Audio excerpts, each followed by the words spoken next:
जादियो कहानी, जदुई कहानी, magic stories in Hindi. एक गरीब परिवार की कहानी। ये जादियो कहानी JADUI कहानी प्राचीन काल के एक गरीब इंसान की है, जिसका नाम रतिलाल था। वह अपनी पत्नी के साथ छोटे से घर में रहता था। रतिलाल दैनिक भिक्षा मांगने जाया करता और जो छवि मिलता उससे अपना और अपनी पत्नी का जीवन यापन किया करता। एक बार सारा दिन भिक्षा मांगने के बाद उसे केवल एक मटुठी चावल हाथ लगे और वह अपने घर पहुंचा तो उसकी पत्नी दुखी होकर बोली, घर में तो अनाज का एक दाना भी नहीं बचा है और आप एक मटुठी चावल ही लाए हैं, भला इसमें कैसे हम अपना पेट भर सकते हैं। और वह थक हार के घर में बैठा ही था कि द्वार पर एक भिक्षुक आ जाता है और वह खाने के लिए मांगता है।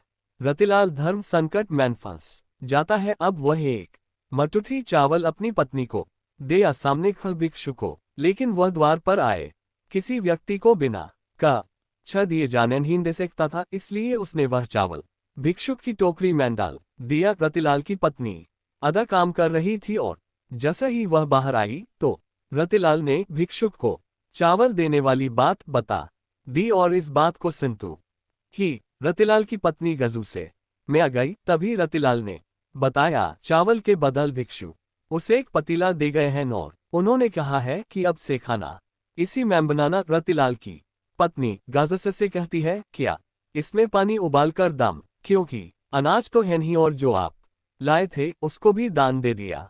और जैसे ही वह पतीले को उठाती है तो उसे एक वजन का एहसास होता है और वह पतीले को खोलकर देखती है तो चौंक जाती है, क्योंकि उसमें इन दोनों के लिए पका खाना रखा होता है। रतिलाल की पत्नी के चेहरे में खाने को देखकर राहत आ जाती है। दरअसल उसने कई दिनों से ठीक से खाना नहीं खाया था, लेकिन रतिलाल ये नहीं समझ पा रहा था कि वह भिक्षु तो उसे खाली पतीला देकर गया था, तो इसमें खाना कहाँ से आया। और वह आश्चर्य से यह बात अपनी पत्नी को कहता है, लेकिन वह कई दिनों से भूखी है, इसलिए उसकी बात नजरअंदाज करके खाने को भरती रहती है और अपने पति से कहती है, बड़े दिनों बाद इतना स्वादिष्ट भोजन देखने को मिला, चलिए खाते हैं। और रतिलाल खाना खाने फिर जाता है, लेकिन अभी भी उसका ध्यान उसी बात पर टिका होता है, क्या ये बर्तन जादियो पतीला है। भोजन करने के बाद वह अपनी पत्नी से अपने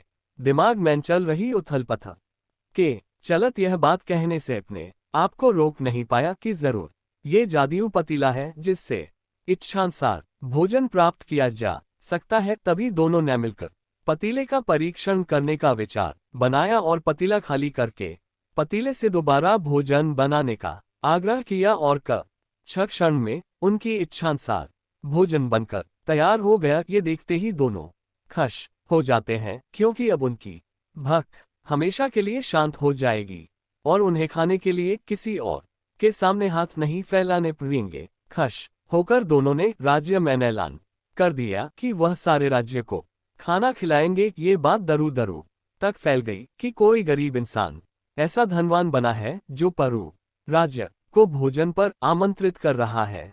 और अगले ही दिन रतिलाल के घर के सामने हजारों की तादाद में लोगों का जम उमड़ पड़ा, जिनमें से ज्यादातर लोग तो ये देखने आए थे कि भला ये गरीब इतने सारे लोगों को कैसे खाना खिला पाएगा। लेकिन देखते ही देखते एक से एक व्यंजन सबके सामने रख दिए गए और सभी को खला आमंत्रण दे दिया गया, जितना खाना हो उतना खाए और जरूरत पड़े तो घर भी ले जाए। ये सुनते ही राज्य के सभी लोगों ने जी भर के खाना खाया और अपने साथ अपने परिवार के लिए भी लेकर गए, लेकिन खाना खत्म नहीं। ये देखकर लोगों के मन में शंका उत्पन्न होने लगी है और उन्होंने राजा से जाकर शिकायत कर दी कि महाराज, जरूर उसने कीन से चोरी की है, कि अन्यथा उसके पास इतना धन कहाँ से आएगा कि वह परू राज्य को भोजन करवा सके। और राजा भी सच जानना चाहता था। राजा ने रतिलाल को अपने दरबार बुलवाया। रतिलाल ने जादियो पतीले की बात राजा से कह दी। राजा के मन में पतीले की बात सुनते ही लालच आ गया और उसने रतिलाल से वह पतीला प्राप्त कर लिया, लेकिन राजा के हाथ में पतीला आते ही बेसर हो गया। राजा को लगा कि जादियो पतीले की बात झूठ है और उसने रतिलाल को गिरफ्तार कर लिया और उस पर चोरी का आरोप लगाया गया।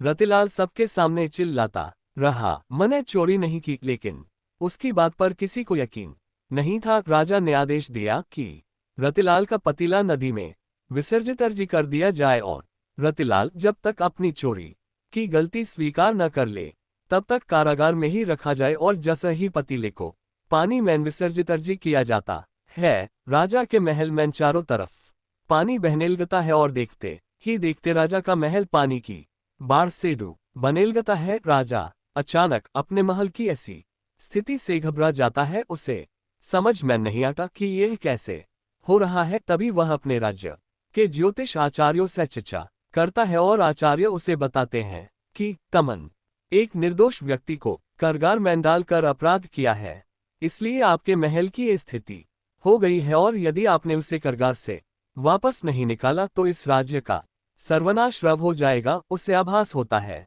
कि उससे अधर्मी कर्मी कार्य आ है और वह भागते हैं। ए रतिलाल के पास जाता है और हाथ जोड़कर कहता है, मजहू क्षमा कर दीजिए मजसू बह तब बड़ी भल हो गई, मेरे महल को बचा लीजिए। नादानी मेमने आपका जादू पतीला नदी में विसर्जित कर दिया है, लेकिन मैं वचन देता हूं कि जीवन में भी आपको किसी चीज की कमी नहीं उन्हें दूंगा। और जैसा ही राजा ने रतिलाल को कारागार से बाहर निकाला, महल में जल का स्तर कम होने लगा। राजा ने रतिलाल को बह तसी दौलत भेंट की और उसे अपने शाही रथ से उसके घर भिजवाया और एक जादू कहानी का अंत हो गया।